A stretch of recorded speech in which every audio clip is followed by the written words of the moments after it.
रोहन गुप्ता जी, ये बात तो महत्वपूर्ण है ना कि अगर कोई भी कृषि कानून संसद से पास हुआ है तो उसको सिरे से खारिज कीजिए, इसको हटाइए इससे। और जिन शब्दों का यहां पर इस्तेमाल किया है अंग्रेजों भारत छोड़ो की, मतलब हम इससे कम पर मानेंगे नहीं। बीच का रास्ता ऐसे में कैसे निकलेगा? अगर सरकार भी अड़ी रही और किसान भी अड़े रहे तो फिर 31वां आज दिन है, न जाने कितने दिन यूं ही बीतते हुए चले जाएंगे। और कल प्रधानमंत्री नरेंद्र मोदी ने खासतौर से कांग्रेस पार्टी को लेकर ही कहा था कि दरअसल इवेंट मैनेजमेंट कार्यक्रम का आयोजन किया जा रहा है किसानों की आड़ में, आप लोगों को भी मौका मिल गया है।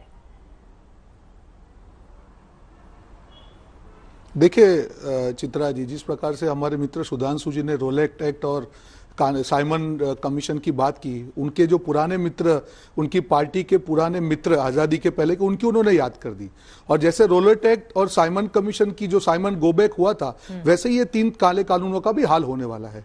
देखिए चित्रा जी, जब बात किसी चीजों पे कोई चीज थोपी जाती है, मैंने आपकी डिबेट में पहले भी कहा था कि जब किसी पे कोई चीज थोपी जाती है तो पहले जिसके ऊपर ये लागू की उसको तो आप पूछिए।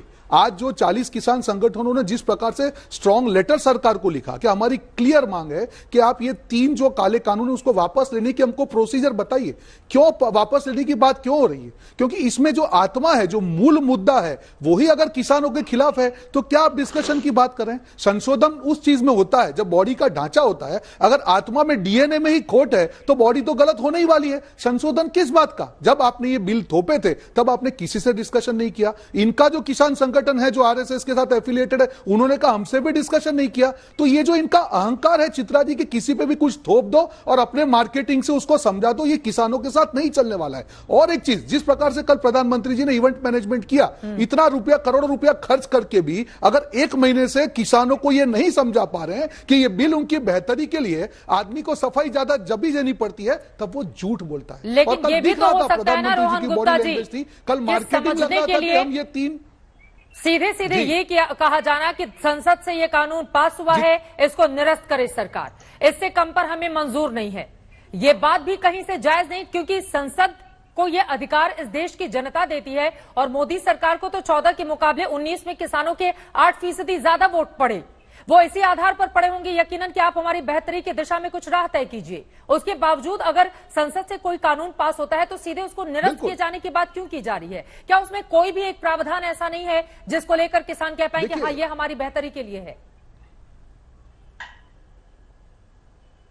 बिल्कुल चित्रा जी, आपने बहुत सही बात की। और यही अन्नदाता का भी, अगर गुजरात के एक किसान थे नितिन पटेल करके, उन्होंने कहा कि मोदी जी अब धनदाता की गोद से उठ के अन्नदाता की गोद में बैठिए, क्योंकि आप जो गद्दी पे बैठे हैं वो अन्नदाता के कारण है, धनदाता के कारण नहीं है। यही किसानों का दुख है कि आप जब ये थोप देते हैं चित्रा जी, तब आपको भी उनको सवाल पूछना चाहिए था कि आपने क्या डिस्कशन किया। रातों रात 8 बजे भाइयों और बहनों करके नोटबंदी थोप दी थी, वो भी प्रोसीजर फॉलो नहीं हुई। रातों रात जीएसटी डाल दिया, उसमें भी प्रोसीजर फॉलो नहीं हुई। जब लॉकडाउन लगा दिया, उसमें भी नहीं हुई। जब इन्होंने लोकतंत्र को तोड़ने का ही जब मन बना लिया हो, जब किसानों के ऊपर कोई चीज थोप दी है, अब किसान बोल रहा है कि जो लॉ हमारे लिए बने ही नहीं है उसको आप वापस लीजिए, उसमें जवाब दीजिए। बिना किसानों की सहमति के ही आप लोग लेकर आए, इस वजह से यह हाल है। देखिए, अगर ये कह रहे हैं तो कल प्रधानमंत्री जी ने पूछा है, ये केरल में एपीएमसी एक्ट हटाया है, थोपा है क्या? थोपा है तो काहे नहीं अब लागू कर दे रहे हैं? कौन सा तर्क है कि केरल में एपीएमसी नहीं होना चाहिए, नहीं होना चाहिए?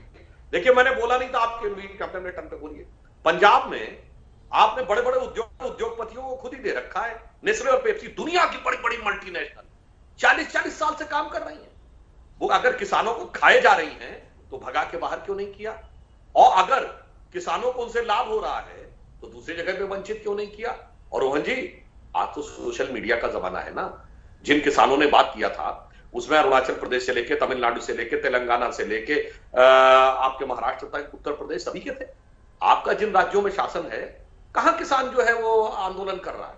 होता तो आपने सोशल मीडिया पार्ट दिया होता। राहुल गांधी ट्वीट करके टिटिया दिए होते एकदम कि देखिए साहब, वहां ये हो रहा, वहां हो रहा है। इसलिए मैं कह रहा हूं, अगर आपको लगता है कि सिरे से खारिज करने वाली बात है तो एक बार विनम्रता से, ईमानदारी से कहिए कि मेरा हृदय परिवर्तन हो गया। पहले हम केरल में लागू करवाएंगे, पंजाब में हम फल और सब्जी में लागू करवाएंगे, और 2019 के अपने घोषणा पत्र के बिंदु क्रमांक 17 को विड्रॉ करते हैं। उसके लिए हम माफी मांगते हैं कि हमने गलत किया। आगे से हम जो लिखें उस पर भरोसा मत करिएगा। हम परिस्थिति के अनुसार मौका देखकर अपना निर्णय बदलते हैं। और हम एक और बात कहूंगा, इस देश की एक बार संवैधानिक प्रक्रिया क्या है कि चित्रा जी जब जवाब कोई देना सरकार चाहेंगे। चुन के आती है, संसद 5 वर्ष के लिए होती है। जी। अगर आप हर विधेयक का सड़क के ऊपर निर्णय होगा, तो आप सोच लीजिए कि बाबा साहब अंबेडकर ने जो संविधान बनाया था, जो संविधान सभा बैठी थी, जिसमें आपके तमाम बड़े बड़े नेता थे, वही इस प्रक्रिया के तहत निर्णय संभव है क्या कि हर विधेयक के ऊपर, अभी आपने कुछ दिन पहले सीए को लेकर किया था,